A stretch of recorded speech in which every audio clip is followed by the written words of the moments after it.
Good morning, friends. I'm going to share with you the journey. Where am I?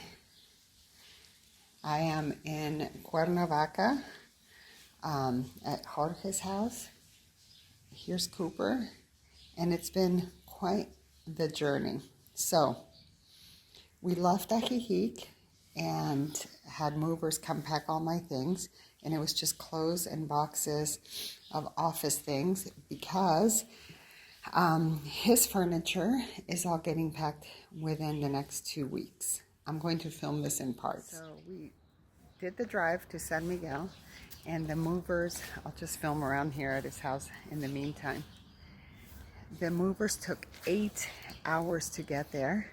Then they arrived and started unpacking and finished at midnight. So we spent the night in San Miguel, and then the next morning took a bus to Mexico City, then Cuernavaca, and his things are going to get packed in about 2 weeks.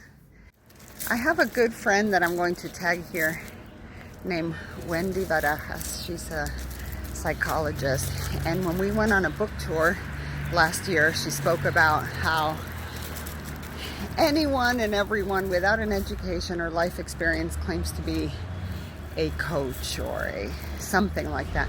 I'm not any of those things, although my degree in college was in psychology. I never practiced. So I'm just going to be sharing things in my life, good and bad, and sharing about Mexico, because I know I shared a lot about Ajijic, and now I've been going to San Miguel for 5 years, and this is not a temporary move. We're not going to a furnished apartment like a lot of people when they arrive in Mexico. That's a great idea because they don't know if they're going to be staying, but we're there permanently, God willing. So I will share the experiences, the good, the bad, the advice from a personal point of view, and just showing you around. I know some of you will travel. I have lots of friends in San Francisco and St. Louis, and my family in Argentina. Not so many in Uruguay anymore. I have a cousin in Oregon, and we will be seeing each other. So I want you to see what there is, what will interest you, and I cannot wait to share our home with our loved ones. Jorge has lots of friends there. He used to go there growing up as a child from Mexico City. San Miguel was basically the place you go to, just like people from Guadalajara go to Ajijic and Chapala. So I am excited to share with you. Hopefully it'll be all great, but if there's anything rough, I will be sharing that too. I'm excited about leaving, but it's so bittersweet because there's been so many wonderful people in Ajijic and Chapala that I've met, and the things that you've allowed me to get involved in.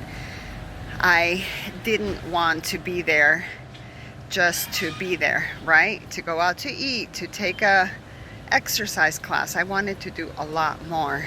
And I think because I'm bilingual, I was able to do more. I had got some great messages from my friends at the Cultural Center and people that do so much for the community there, like the whole San Antonio delegation with the murals and just everything involved. People who help out with orphanages, with the Red Cross, Yoli that does so much for the Red Cross, Lake Chapala Society. It's really an incredible community. So as you know, I'll need to go back to Ajijic quite often for my own business, personal things. So I'll be going there and I will be seeing you. But my close friends, you know you're coming. I'm always fascinated by the backstory. How did people get to where they're at in random places in the world? It's not magic. You read about it or someone told you or you saw it in a movie. For me, I'm thankful. It's a long chain, but my friend Catherine in San Francisco, we've known each other since 1992. She introduced me to her friend KJ, who's a flight attendant, who said, I'm planning on moving to Ajijic. Well, I started researching it just out of the blue because I had no intentions in moving. But then the pandemic came and I thought it was a good idea. Long story, I came for a few months. She was very helpful and gave me lots of tips and pointed me in the right direction. We're still friends. She's wonderful. And then I started branching out, going to San Miguel every year. I went for Christmas with a friend named Ginny. I took Richard, which I'm so happy I did because he always wanted to go there. And now I'm making the decision to move there with Jorge.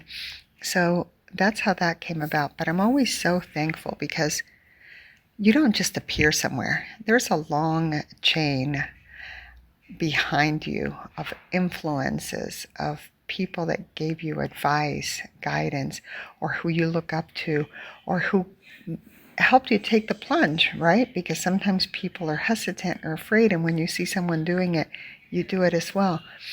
So this is a big shout out to KJ because she knows that I'm so thankful, but she's the first person that ever even mentioned the word Ajijic to me. And of course, I had to do a lot more. It wasn't magic, but thanks to her, it sparked that flame to this whole trajectory. So I love her.